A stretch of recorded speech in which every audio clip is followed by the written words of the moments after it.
and today we are looking at the second part of my X-Men Omnibus collection. Okay, this is one of those other favorites of mine. So this is X-Men Volume 2, and the cover was, I think it was on an annual if I remember correctly. I could be wrong. I could be completely wrong. But it was on an annual that I had as a kid. There you go, Magneto down there, because this has big stories with him in. And here is the cover art. This was very early 90s, and there was a lot of classic tales in here. So collecting X Factor 63 to 70, Uncanny X-Men at 273 to 280, X-Men 1 to 9, because they put in a new series at this point with the between the gold and the blue team, and material from 10 to 11, and Ghost Rider 26 to 27. Underneath the dust cover we have once again the silver writing and the black background. So the highlights from me, there's a couple. So Mer Island was one of the first stories that I read, and absolutely made me fall in love with the X-Men. And Rogue and Magneto. This is probably the first time that they kind of properly had time together, and it was, you know, pretty much they fell in love. It's kind of crazy. Don't trust anyone, because anyone could be a Skrull in the Shi'ar adventure. Pretty much this is Gambit's first kind of time. It was kind of the time that he joined as well, which was pretty he was pretty new, pretty interesting. French, even though he's not French if I remember correctly. Okay, next up is the Uncanny X-Men Fatal Attractions, which was a big story in the early 90s.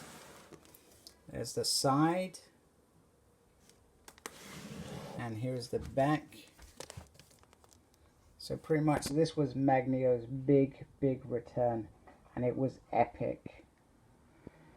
And it collects Uncanny X-Men 298 to 305, Annual 17, X Factor 87 to 92, X-Men Unlimited 1 and 2, X-Force 25, X-Men 25, Wolverine 75, and Excalibur 71. The dust cover, they've gone for this blue and black, which actually looks really nice. Start off this issue, Magneto going all kind of crazy and ripping out Logan's and adamantium, and then Professor Xavier crossing the line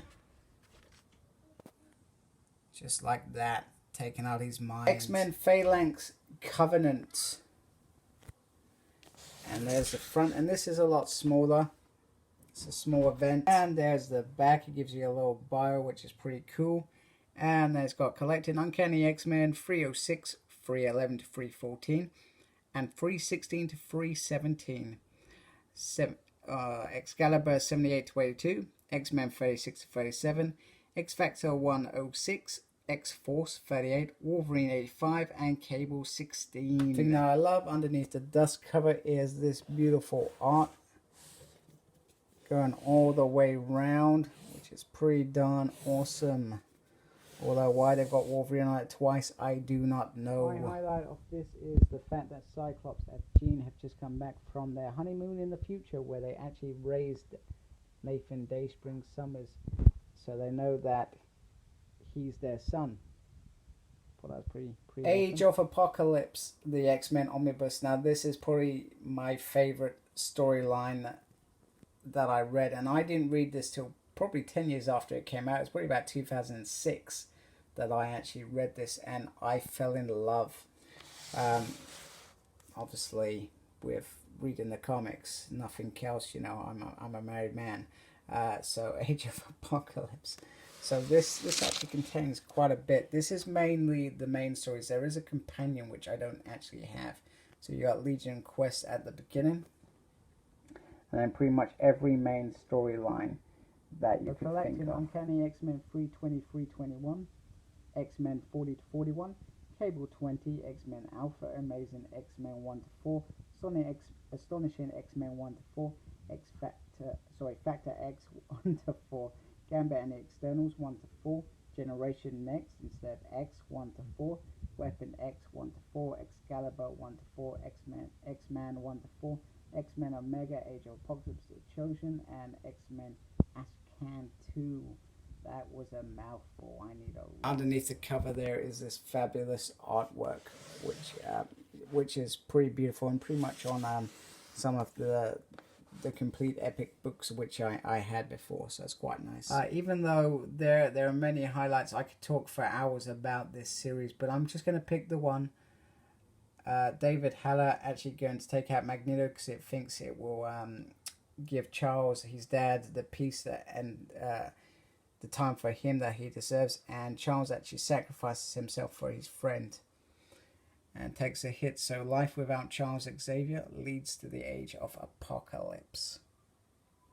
Okay, X-Men and Avengers Onslaught. So this was a crossover between pretty much all the teams, and I'm pretty sure it had a big Fantastic Four section as well. It's quite a big omnibus once again. It has lots in it. It's pretty cool. Get that stable so it doesn't fall over. Okay, another mouthful. Collecting Cable 32 to 36, Uncanny X-Men 333 to 337, X-Force 55 and 57, 58, X-Man 15 to 19,